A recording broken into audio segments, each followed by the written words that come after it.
Hi, my name is Allie and welcome to my channel, Allyson's Wonderland.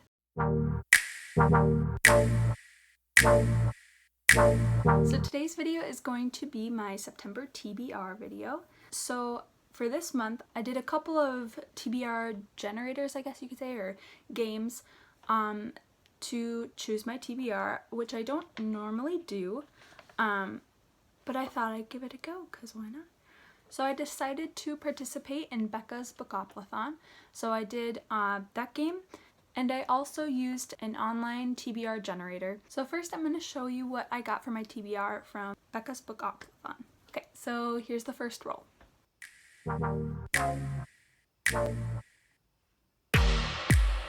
Follow white rabbit. I'm taking potions, call me Alice. Watch me grow taller. Yeah, rabbit's watches in his pocket. So the first roll was dark cover. So for this I chose to go with The Ocean at the End of the Lane by Neil Gaiman. I don't know too much about this book. I know I read the synopsis at one point and I thought it was really intriguing. But look at this copy. It is stunning. It has a bunch of illustrations in it. Like, can we just take a moment? It's so beautiful.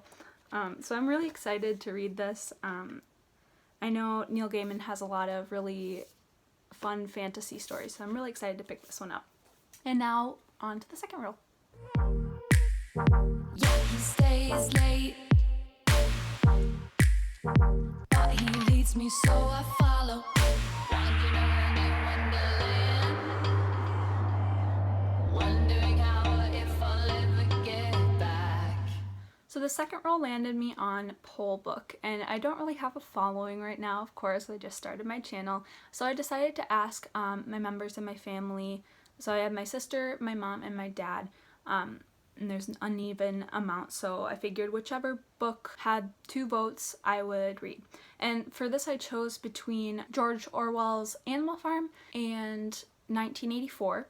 And my sister wanted 1984, but both my mom and dad said Animal Farm. So I'm going to start with this. And I also looked at the publication dates of both Animal Farm and 1984, and Animal Farm was written first, so I think that's good. I think it'll be cool to see how George Orwell's writing progressed through the years and through these 2 books. And now on to roll number 3.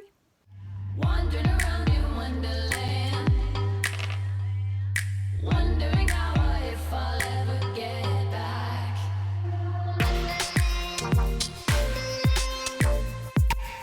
So the third roll landed me on First in a Series, and for this one I decided to go with The Cruel Prince by Holly Black. My friend recently read this and was really encouraging me to pick it up, so I decided to go with this one. I just got it last month, and it sounds really good, sounds really intriguing, and it's a fantasy novel about a cruel prince, I guess.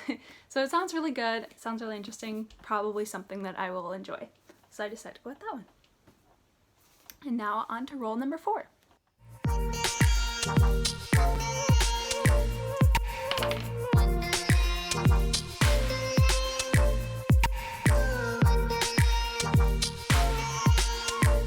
Roll number 4 landed me on a sequel, and for this one I decided to go with Children of Virtue and Vengeance by Tomi Adeyemi. So I read Children of Blood and Bone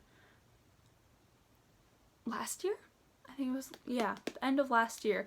I wasn't the biggest fan of it. I know a lot of people really enjoyed it. For me, it was just kind of a meh book, but I'm hoping that the second one will be better and that I'll enjoy it more, because I feel like it has potential.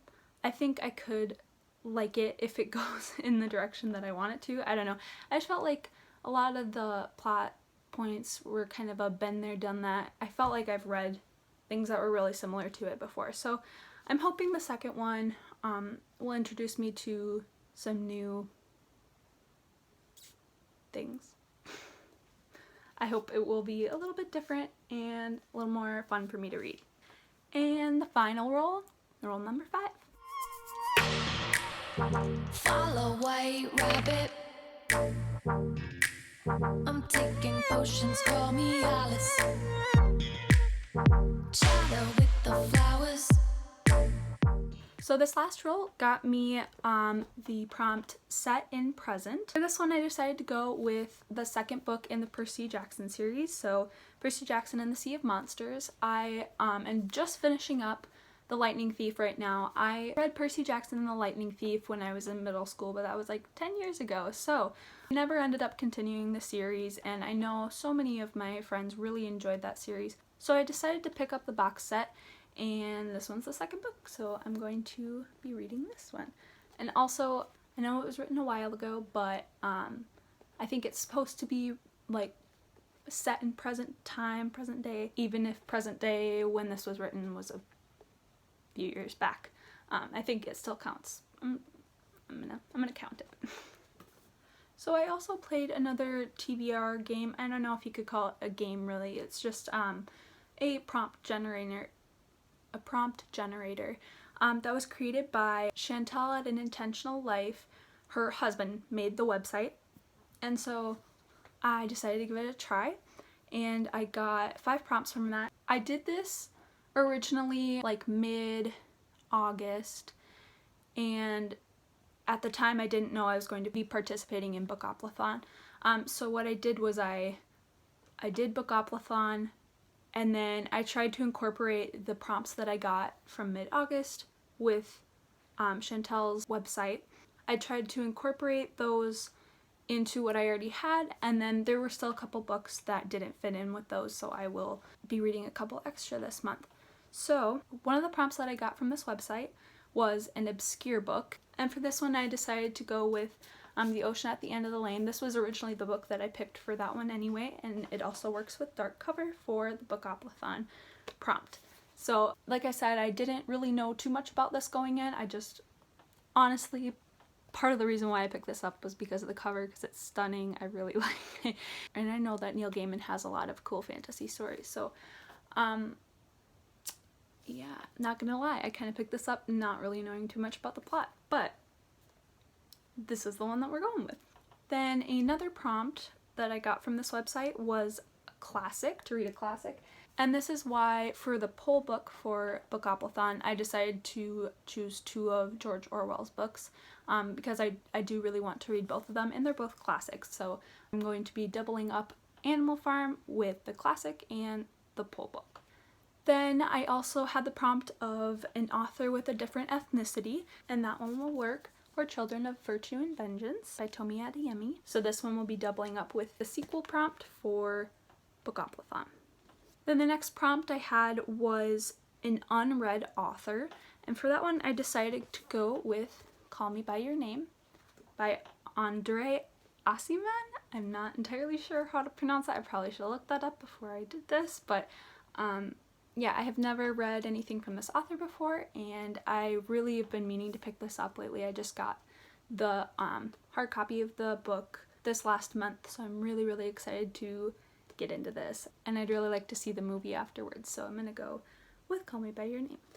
And if I don't end up getting to all the books this month, I might be doubling up Cruel Prince with the unread author as well, because I don't believe I read anything by Holly Black, which is surprising. I have another one of her books, but I have not yet picked it up, so I believe this would also work with an unread author, but I do really want to read Call Me By Your Name, so I'm gonna try. I'm gonna shoot for more books, but if not, this will work, I think. And then finally, the last prompt I have is a book published within the last year, and for this one I decided to go with How to Do Nothing by Jenny Odell. I've been really meaning to pick this one up as well. I think this will be really interesting to read. This one is a nonfiction. The subtitle is Resisting the Attention Economy, and I think this will be a really interesting read. I know I get distracted very easily with my phone and with social media in general and stuff. And so I think this will be really interesting to pick up and just look into kind of the psychology behind why we do this and how I can focus my time more on things that I really need to have priority over, or just things that I would rather be spending more of my time focusing on. So yeah. So that concludes my TBR for September. So these are the books that I'm going to be reading, or going to be attempting to be reading in September. So thank you so much for watching. I hope you enjoyed this video, and I will see you in another one. Bye. Watch the seconds turn to hours. It's time for high tea. Madmen in hats and cats up in the tree.